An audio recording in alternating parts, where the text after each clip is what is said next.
Here at 106 West 145th Street. Go. We're back, brothers and sisters. We're here. We're live. We're in the House of Justice, 106 West 145th Street. Call somebody. Tell them the action is on the air. I'd like you to get on your feet right now for the founder and president of the National Action Network, the Reverend Dr. Al Sharpton.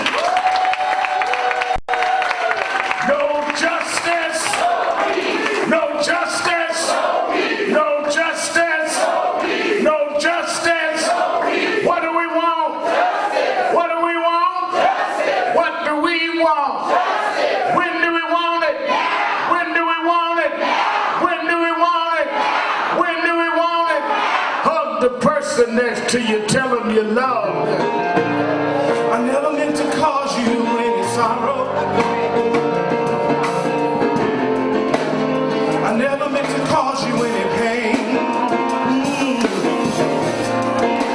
I only wanted to see you happy.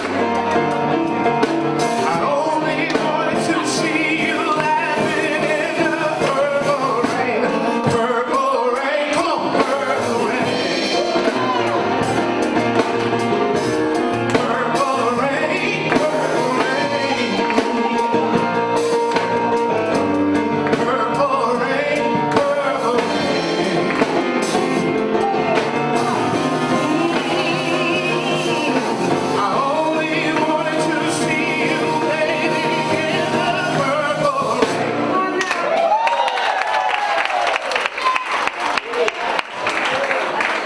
Certainly we're happy to be with you another Saturday morning for the Saturday Action Rally. For you that are here live at the House of Justice, 106 West 145th Street in the village of Harlem. And for you that are listening live on 1190 WLIB AM in New York. And for you that are watching live stream around the country at www.nationalactionnetwork.net. We're happy to be with you another Saturday where the action is. Give a hand to our presider, Attorney Michael Hardy, and our musical director, Brabant Neal.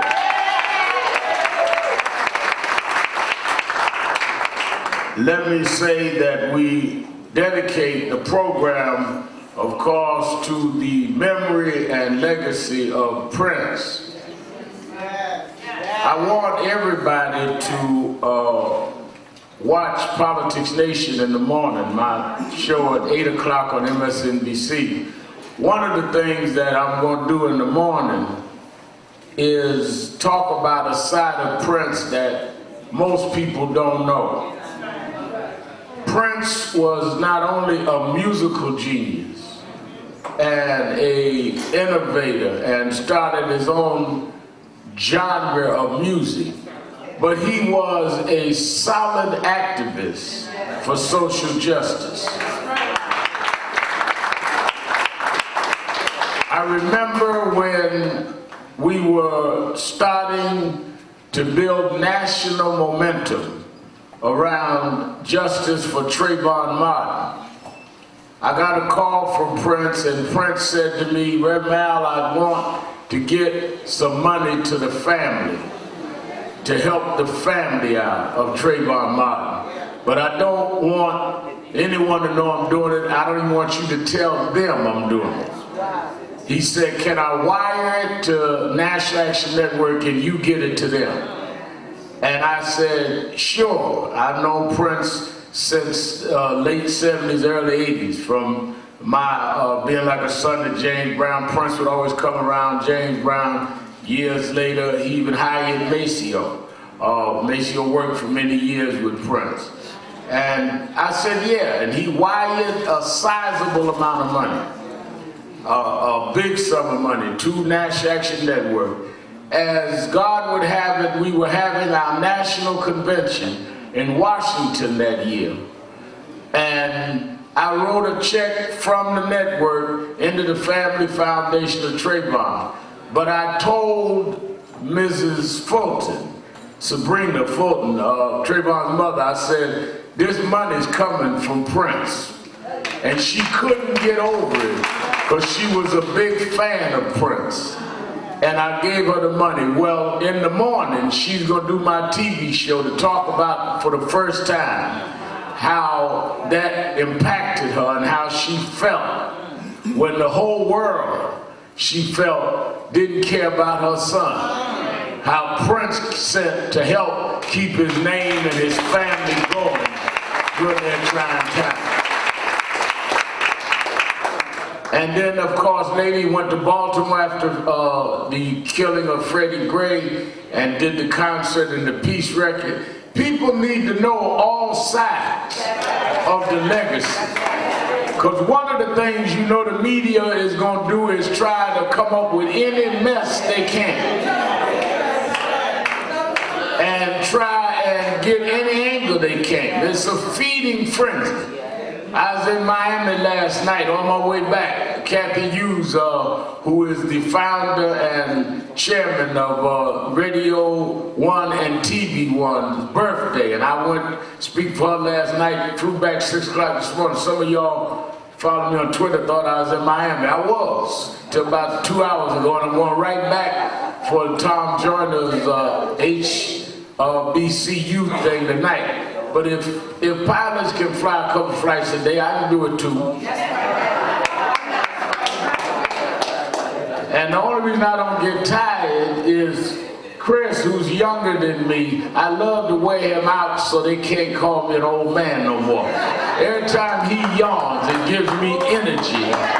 Because Stephen Marshall and him, all these young folk think they're going to take the network and can't even keep up on the schedule. It just keeps me going. I may go to my room and fall out, but they'll never see it. But one of the things we were talking about last night, they are going to try. They did it with Michael. They do it with everybody. They did it, of course, with James Brown. They're going to try to find a way. But don't you feed into the mess and miss the message. There was not a more creative, more musical, diverse artist that we've seen in our lifetime than Prince. Prince was the only artist I knew that could play like Jimi Hendrix, dance like James Brown, do his hair like Little Richard, spin around like Michael Jackson at the same time in the same show. And whatever they come with, they can never erase the blessings and the gifts and the artistry that he gave us. As long as there's a musical note that is sounded anywhere in the world, we will always appreciate and remember Prince. Give Prince a big hand in Harlem this morning. Give Prince a big thank you in Harlem this morning. Give Prince a great salute this morning.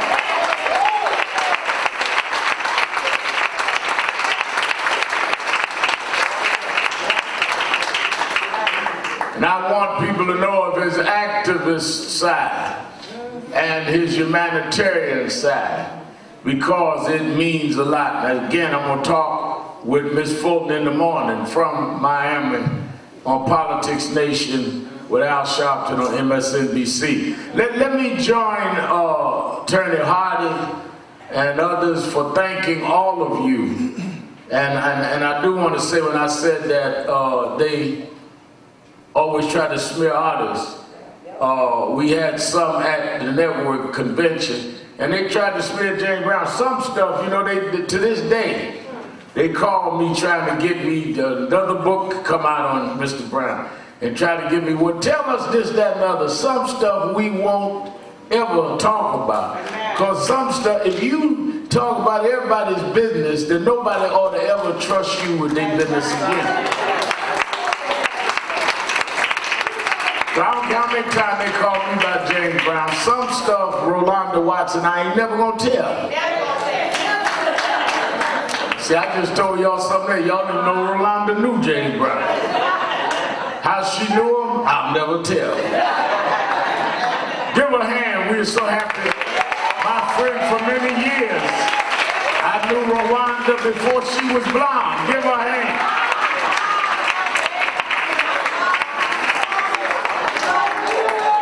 Rolanda Watts and Rachel and went blonde on me. I had to take my glasses off and look again.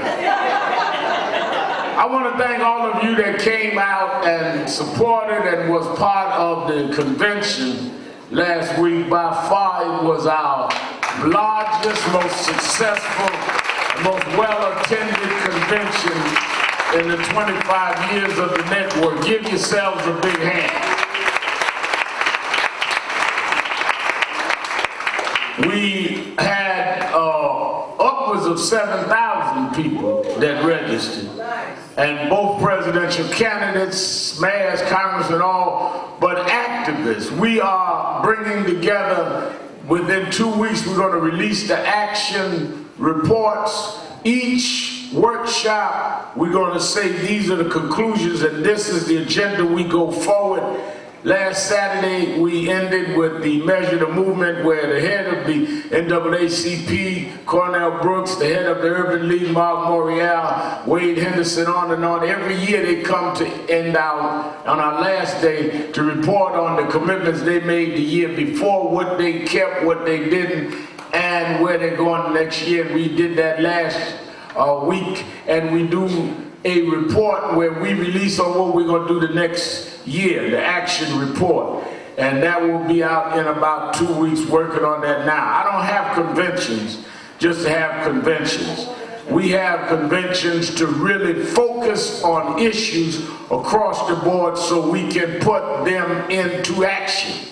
That's why we named the organization 25 years ago the National Action Network, not the National Pontificating Network, not the National Woofing and Wish I Coulda, Shoulda, Woulda, but action. Unless somebody is going to do some action, nothing's going to happen. And I thank all of you. We really had a great convention and had church every night. Thank Bishop Noel Jones, Donnie McClurkin, and Reverend Jasper Williams preached Friday night, and James Hall. We thank all of them. I want to wish a happy birthday. I don't do birthday callings on the air, but to Bishop Clarence Williams, pastor of Southern Baptist Church in Brooklyn. I was going to be with him in the morning, but because of Tom Joyner and I do his show and we have our contract, I promise to come right back to Miami and fulfill the contract. But I want to give him a happy birthday, 80 years old. He was the executive director of Operation Breadbasket in Brooklyn when I started. John Scott succeeded him. In many ways, Clarence Williams and Reverend Herbert Daughtry, who's here this morning. Give Bishop Daughtry a hand.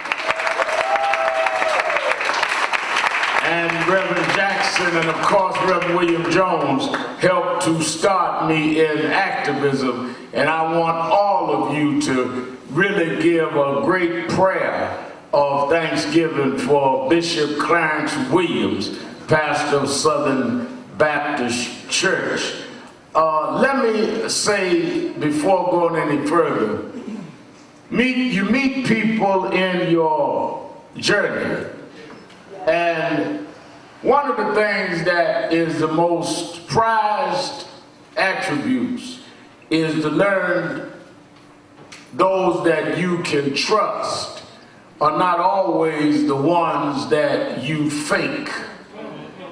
Everybody you like, you can't trust. And everybody that you trust, you don't necessarily have to like. In my journey, I've met a lot of people.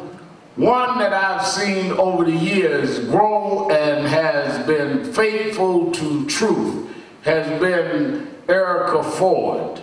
This young sister who has built the life camp and put herself on the line over and over again. I've known her since she was a teenager. And we were fighting a case in Queensbridge houses.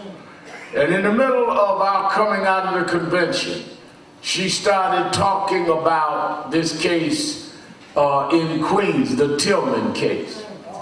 And the reason it caught my eye is because of her presence and her raising it. And saying that, because right away the media says that there was a gun involved and this, that, and the other, and you never get a clear picture.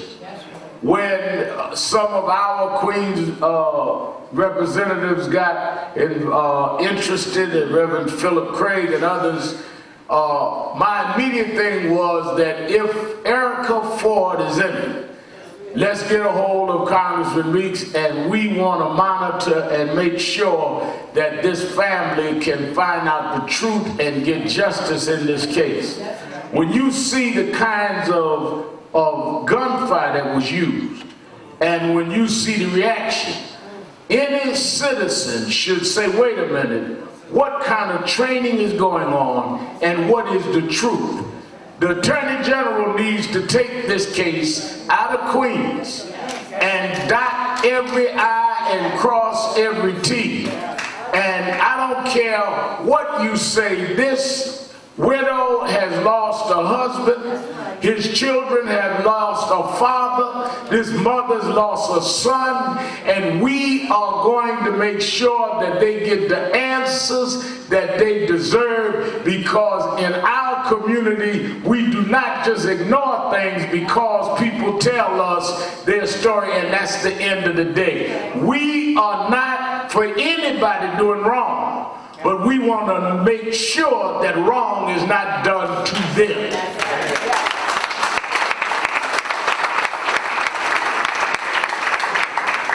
So we don't know all the circumstances, but we're going to make sure we do. And I think that the family is right.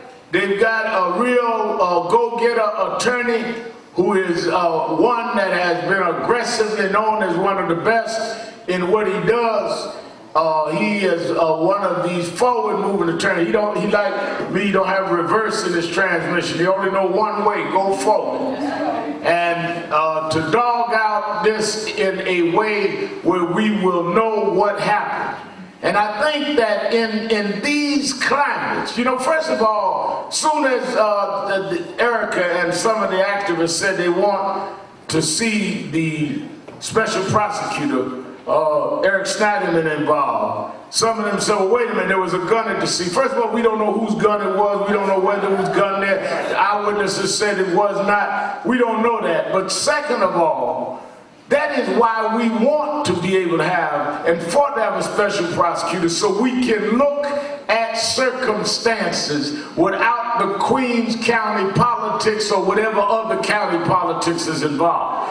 Now, if there was a gun involving the victim, that bars a special prosecutor. But we don't know that until it is fully litigated, which is what the family's saying. But at the same time, the family must have the community stand with them and say that we want the facts, and we want the facts in an impartial way. If that can't happen for the Tillmans, it can happen to you.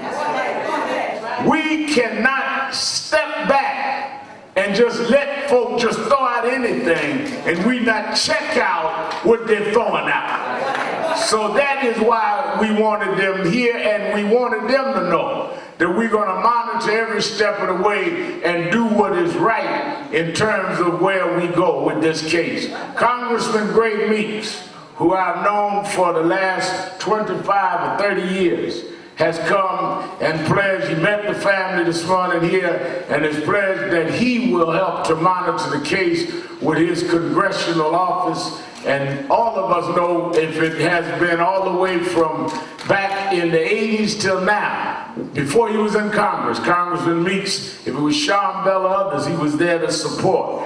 I remember that Meeks and I are around the same age. I think he and David Patterson and I used to meet at Sylvia's back in the day when I'd eat that stuff.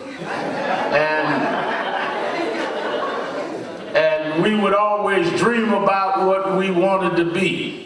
We were younger men then. And Meeks said he wanted to be the congressman. He was just going in the assembly.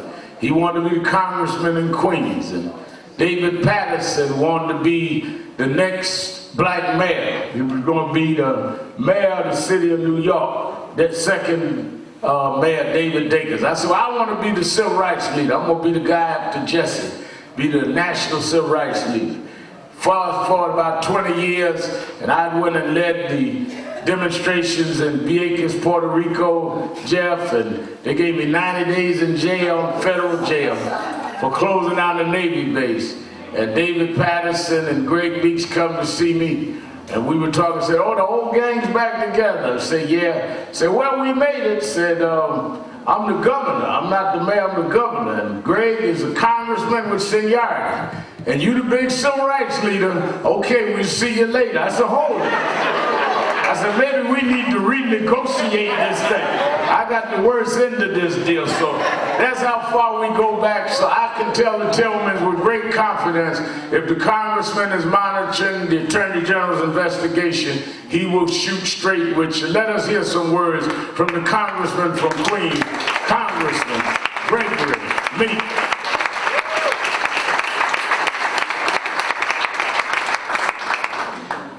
Let me first thank Reverend Sharpton. And back then I had all black hair too. I think you had a little bit more also. Yes, ma'am. But Reverend Sharpton, we can say, has never taken his eyes on the prize, off the prize. And when he talked about action, the National Action Network, you've never seen anyone more in action, moving and pushing and trying to make sure that justice is had than Reverend Al Sharpton. So clearly we thank him for his leadership. We thank him for his continued battle to make sure that everybody receives justice. And I want to ditto what he said in regards to Erica Ford, who I've known, and Erica and I have gone back and forth. But one thing I know that is consistent for Erica Ford is that she wants to make sure she saves lives. Right. She wants to make sure that our young people are not involved in violence. And she wants to make sure where there is a violent incident that justice is had and people understand what took place. And so yesterday, when a family member came to my office to talk about what happened to Mr. Tillman, and when I got in, I talked to my staff, I immediately went back because just a week ago, we had the Mothers of the Movement in Queens. The Mothers of the Movement are mothers who have lost someone due to violence, some police violence. And they were moving in their presentations to the community. And one of the things that we wanted to make sure, try to work hard, that we don't have any more members of the Mothers of the Movement. And then I hear the tale of what took place for the Tillman family. And I give my heartfelt sympathies and condolences to the family. And so what I wanted to make sure, when Reverend Sharpton said the family would be here today and the attorney, and once I heard from the family yesterday, the member that came in, I immediately called the Attorney General's office. I even called the Queens District Attorney's office. I was calling everyone because to let them know that we want to make sure that every I is dotted and every T is crossed.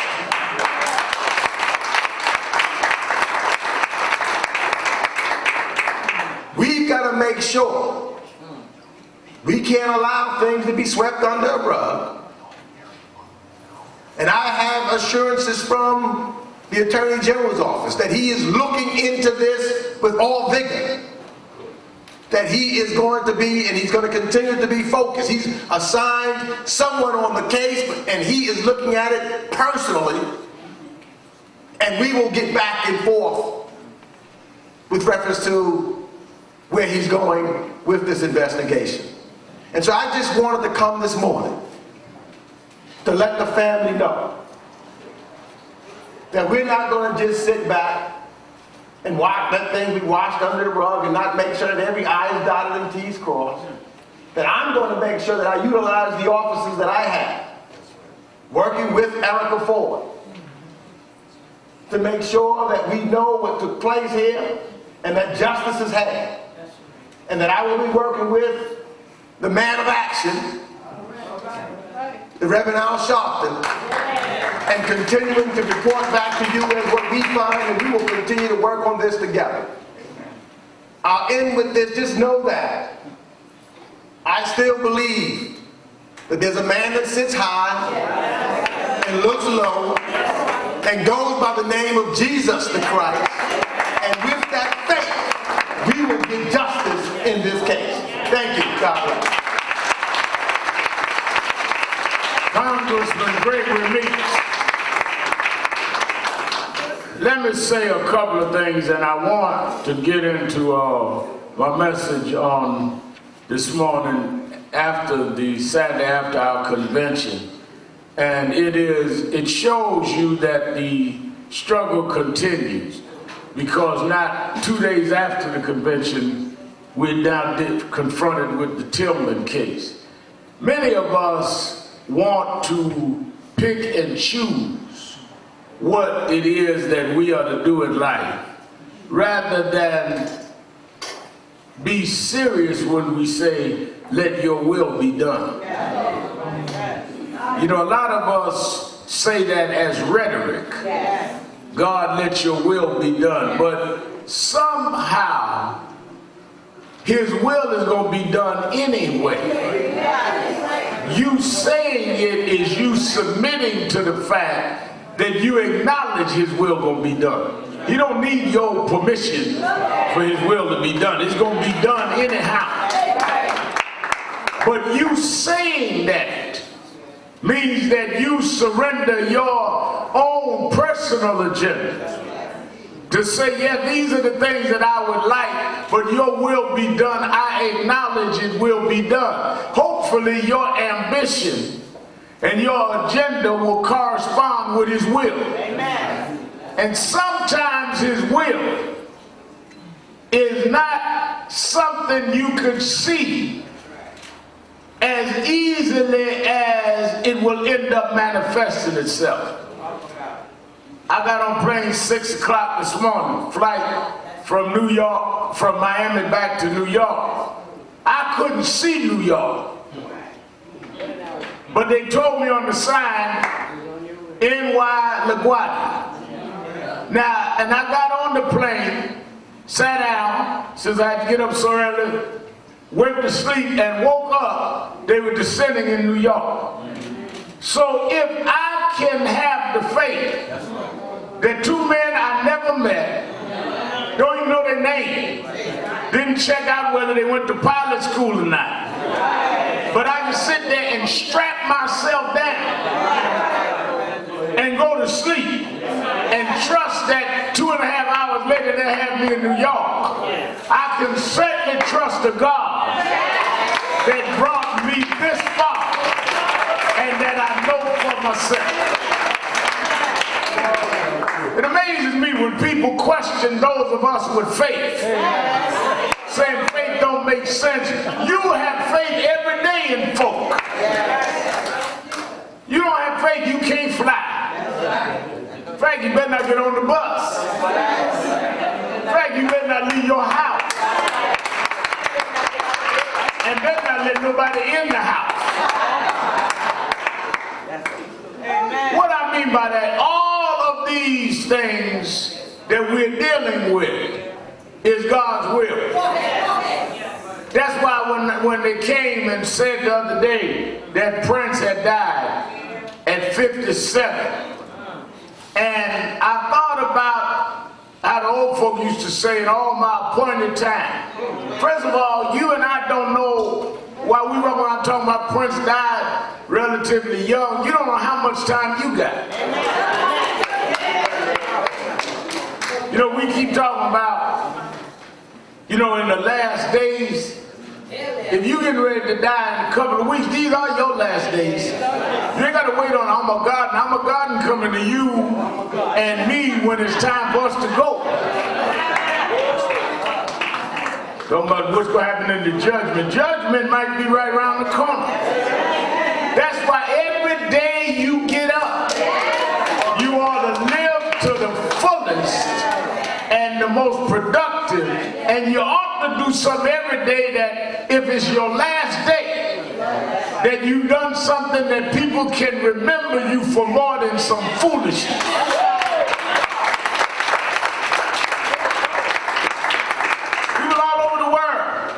Talking about Prince, because he uses God-given talent. Well, one of the things that I admired about Prince is that two things in the whole lesson of Prince. One is he had the courage to do what he heard and not what others told him. What do I mean by that? He had a particular genre of music that blended, it was a fusion of rock and roll and R&B and funk, all put in together. Now, they said that was not commercially going to succeed, but he listened to the beat of his own drum. People that make great contributions are people that don't duplicate, but they're people that go forward based on what is given them and are not afraid to be different. A lot of you got great ideas and you're just afraid to do it because you are seeking someone else's approval rather than following the inner voice in you. Well, the inner voice in you wouldn't be talking to you unless it was of some value that it was trying to use you for.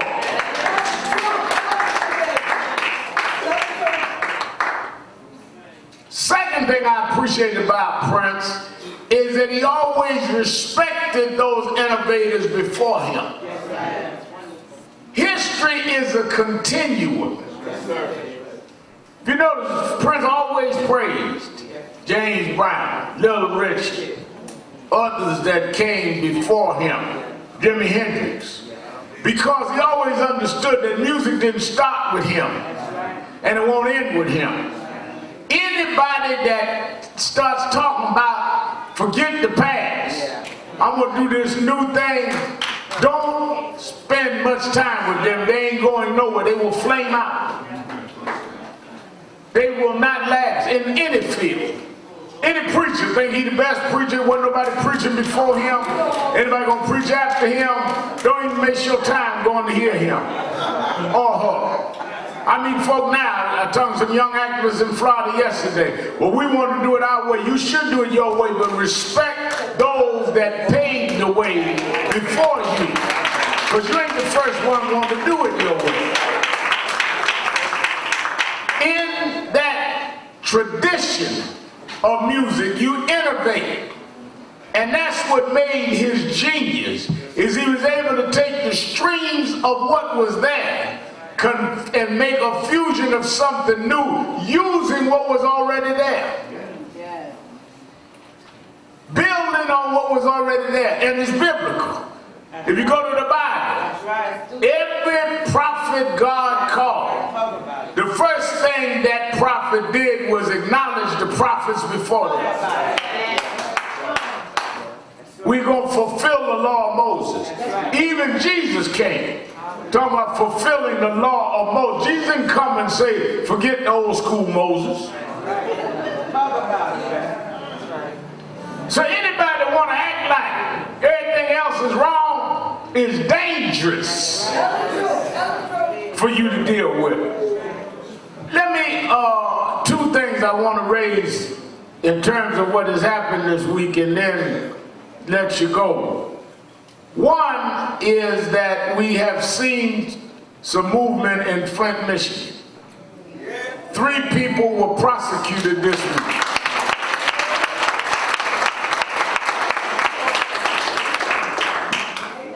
This organization, in 2014, our Michigan State Chair, Reverend Charles Williams, and our Flint, Michigan Director, Minister Warrior, both of them were at the convention here last week. They began raising this issue way before it received any national currency. I had them on my radio show since 2014 talking about the poison in Flint. Now, let me again, and I'm going to deal with this on the TV show in the morning. Let me again tell you, there's nothing more egregious than the government that you live under poison your children, and you have no knowledge or no defense of it. They decided, first of all, the Governor Rick Snyder, many of you went down by bus with us just a couple weeks ago where we protested as he testified in front of the Senate. This governor, when he came into office, began undermining many of the local elected leaderships in cities all over Michigan, saying they were fiscally unsound. He appointed an emergency manager that would make all of the decisions in the city, which meant that it doesn't matter who the people in the city elected for mayor or the city council, he suspended their power and gave it to who he appointed as emergency manager. And he did it mostly to those cities that had a high population of black folks, like Detroit, like Flint, like Ann Arbor. This emergency manager that he appointed decided in the name of saving money that they would no longer use the pipeline of water from Detroit or go to the Flint River. They switched the pipe. I'm going to show in the morning when they hit the button and celebrated switching the pipe. They switched the pipeline. And as the new water came in, they had not done the contaminants on the water. The water began eroding the pipes, and the lead poison went into the citizens of the city, the whole city. Now, people start saying the water is colored. There's something wrong with this water. They ignored it. Yet the state offices in the city of Flint, they started getting outside water for themselves while they let the people continue to drink the contaminated water. So whether they conspired in the first place or whether they conspired down the road, it doesn't matter. At some point it has to be intentional. If you are drinking different water than the folks that you're servicing is drinking, then it becomes intentional then.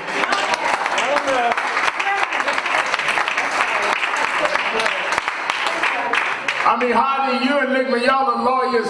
Intent can happen down the way. So they criminally charged 3 people. But let's be clear. 3 people at the end of the chain could not continue for 2 years authorizing this bad water. It goes all the way up. And they must go after more than 3 sacrificial lambs at the bottom of the totem pole. At the same time, they threw out the lawsuit. There's a class action lawsuit that was filed on behalf of the families there. So they're going to refile it. We're talking about that in the morning. Because even if they lock everybody up, and they should lock up everybody that's guilty, they still have to deal with compensating these families who now have to deal with medical expenses and children with lead poison and how they deal with educating them and special needs and building and restructuring their homes. If you own a home in Flint, Michigan, you can't sell it now. The value of your house has gone down to nothing because with the whole world knowing that the water in Flint is contaminated, you can't sell your house to nobody. And real estate is only valuable if it can be sold at the market for more than what you got. You could even get what you put in it. All of that has to be compensated for. So we have a long struggle ahead to get justice for the people in Flint, Michigan. Secondly, I want to congratulate the governor of Virginia, Terry McAuliffe, who yesterday signed executive action restoring the rights of every ex-felon that has already done their time on parole to vote, to sit on juries, and to do whatever citizens do.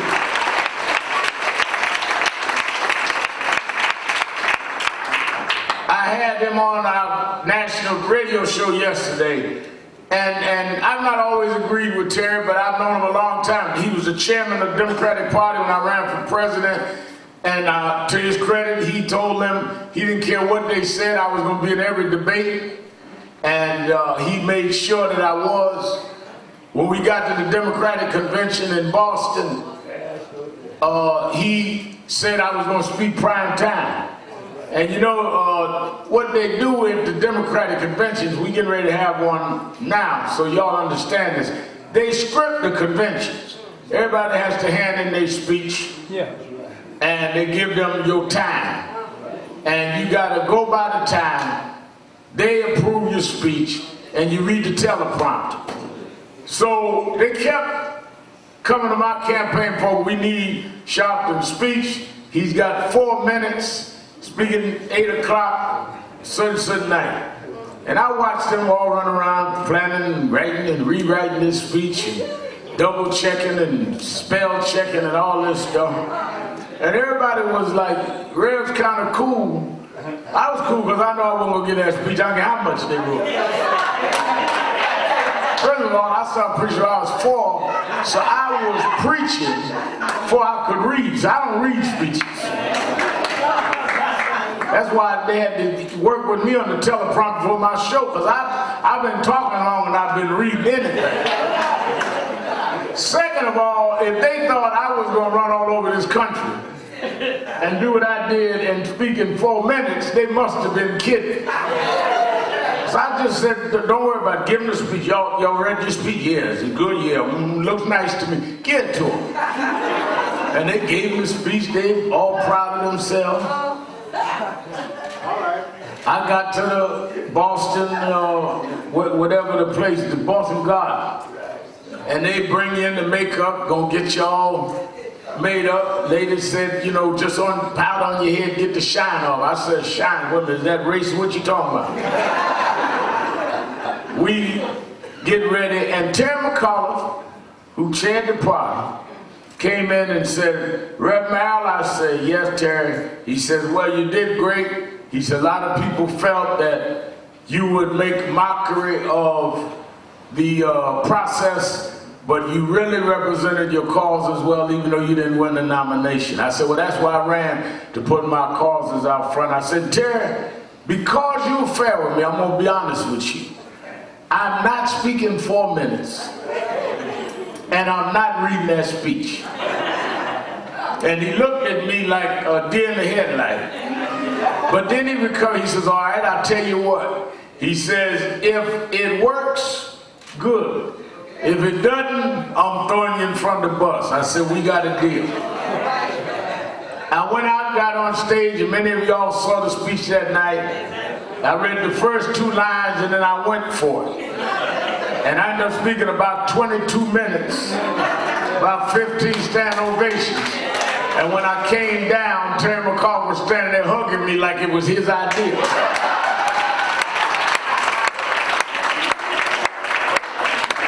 So we go way back. But what he did yesterday should be a model for governors all over this country.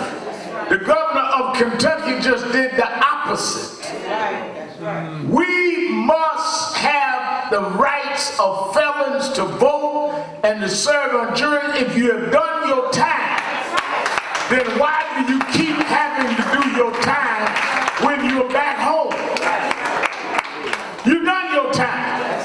You pay your debt to society. We cannot rebuild men and women if you will not let them rebuild and become constructive citizens again and have the ability to feed their family.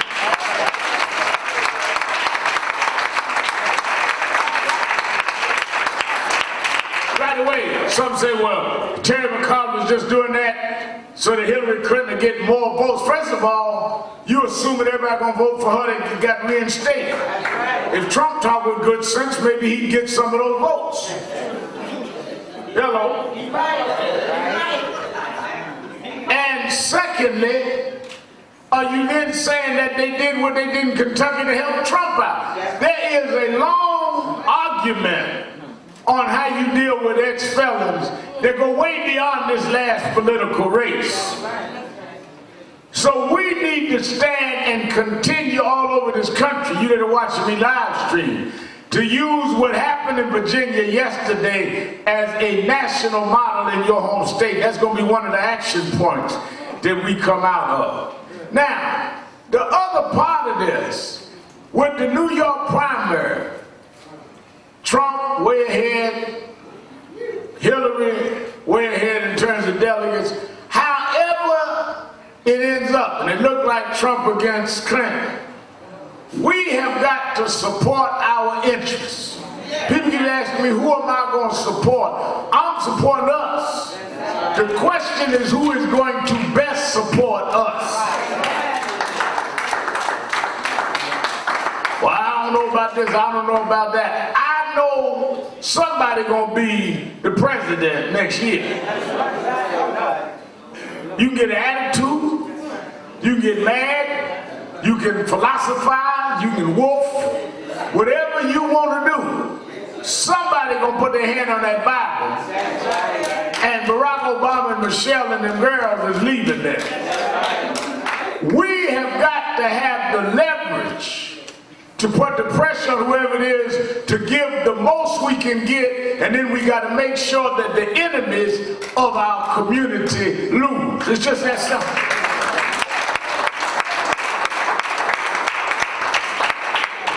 And we've got to gauge that. One of the things that I was saying to Bernie Sanders is, and I think he's done a good job of making the issues around finance and Wall Street, we need that front and center. And he's done a great job with that. But I also think, as I said to him when we had Berkeley and Sylvia, there's a race element in that. Because middle class whites have access to stuff that rich blacks don't have access to. We don't only have a class issue, we have a race issue. And where, one of the reasons Clinton overwhelmingly got the black vote everywhere, including here, is because you don't deal enough with race in your class analysis. That's right. We go from Wall Street to Main Street. Well, Main Street wasn't that cool with us. That's right. There's a difference between Main Street and Martin Luther King Boulevard.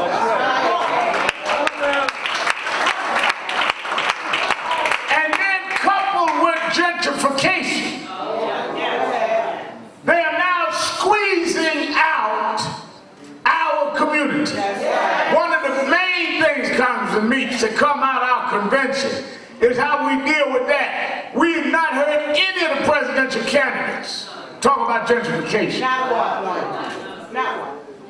I remember when I talked earlier about David Patterson and Greg Meeks and I remember when we used to meet, we could go to McDonald's in Brooklyn and eat, or go to Sylvia's and them around establishments in Harlem, or Carmichael's in Queens. They've removed a lot of the businesses and establishments in our community.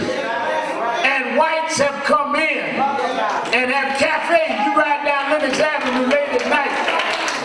You think you're in Soho. They sitting up at midnight drinking mint tulips on the sidewalk. How can they do that? Because they can get the business loans and access to capital. There's nothing magic about those buildings. It's the same buildings that was always there. They can get the capital to do something in those buildings. And that's what we got to fight for. We right here on the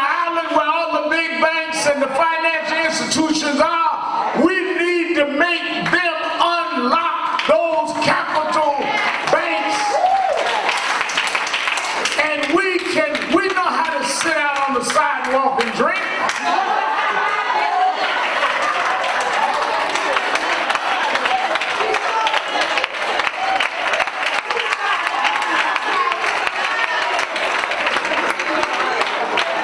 So we've got to have an economic agenda. That's what I always like when Meeks was doing in Congress. You've got to get out of this beggar complex where everything is what you're going to give me.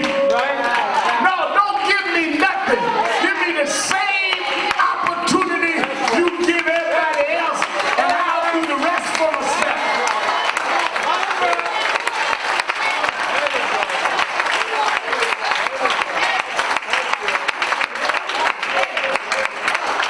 James Brown used to sing, I don't want nobody to give me nothing. Open up the door and I'll get it myself.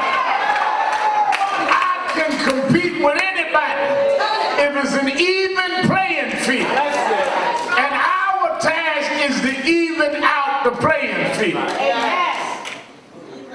That's why when I ran president, everybody talking about, oh man, they're going to have Al Sharpton and all those debates. And then as I start debating, these tell you, they start saying Sharpton winning the debate. And I never forget, I come off stage one night, Lickman, in Detroit, Michigan. We had debated downtown in Detroit. Reporter from Detroit Free Press, Fox Theater, said, Reverend Al, I said, yes. He said, you did pretty good. I said, thank you. He said, in fact, I think you won the debate. I said, thank you.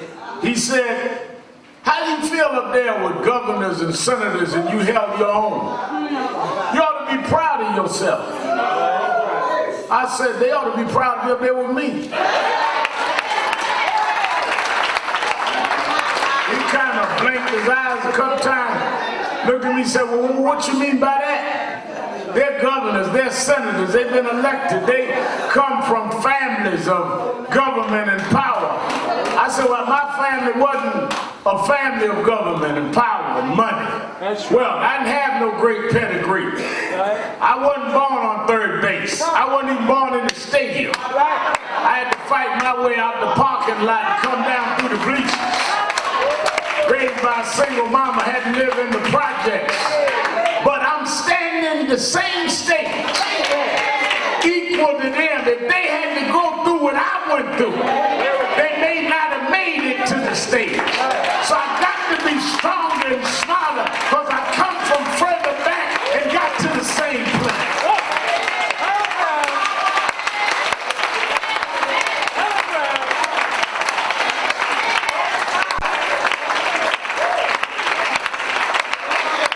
All we need is to change the thinking of our mind. That we want to own and be self-sufficient in our own community. Gentrification must be an issue in the presidential race and the mayor's race in New York next year. We will never be free when we're just renters and consumers and not owners and manufacturers and distributors.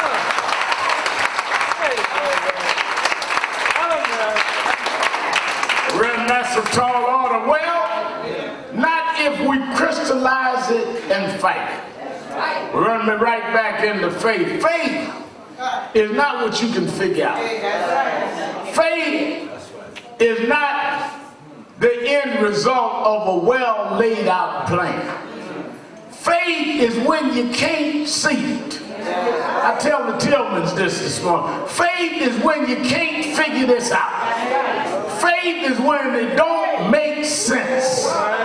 But somehow you hold on anyhow.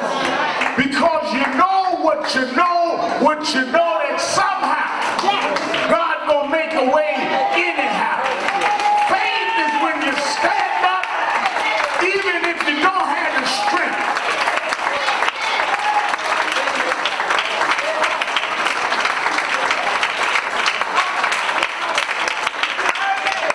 Every once in a while, something happens that reaffirms my faith. I was reading last week, Rachel, there was a woman who was a slave. And she fought against slavery.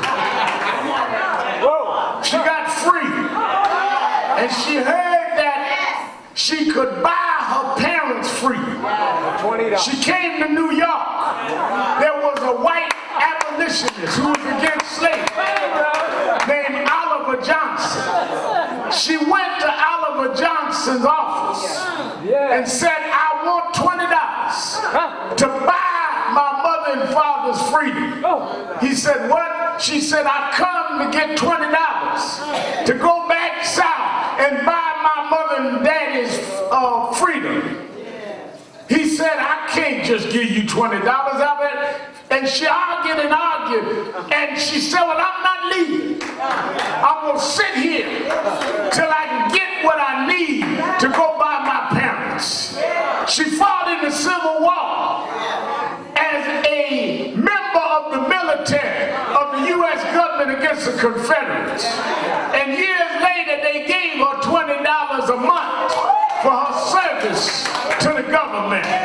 Well, this week, they announced that woman who asked an abolitionist for $20. That woman that got $20 a month from the U.S. government.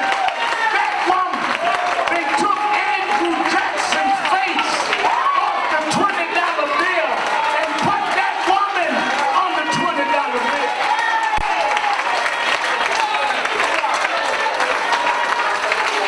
Somewhere I read, if you're faithful over a few things, he'll make you ruler over many things.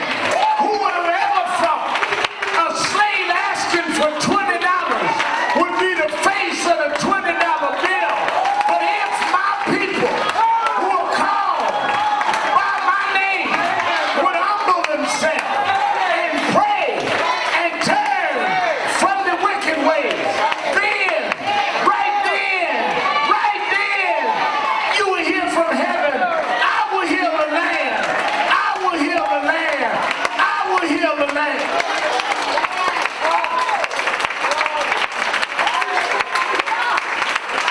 Somebody said, Reverend, you believe in miracles? Yes, I believe in miracles. Well, I've never seen a miracle. Open up your eyes. Look at me. I'm a miracle all by myself. He brought me from a mighty long way. From disgrace to amazing grace. God will make a way. Yes, He will. Yes, He will. Yes, He will. Everybody sing. Everybody sing. Everybody sing. Hey, sing it like you mean it. Sing it like you mean it. Sing it like you mean it. Yeah. Everybody sing. Everybody sing. Everybody sing it.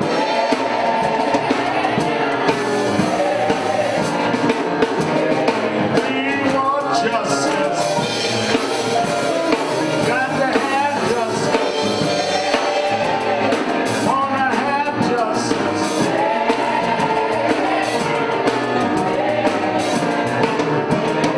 One more time, Lord. One more time, Lord. One more time, Lord. Hey, I'm opening the doors of the movement. There may be someone here today listens to us on the radio,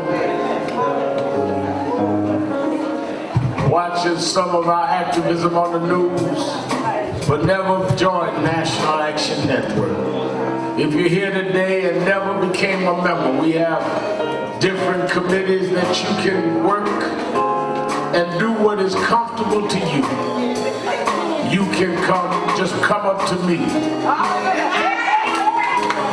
We got our own language. Come up to me and take my hand. Let me sign you up to the National Action Network. This is the uncle of George Tillman. Come on. Everybody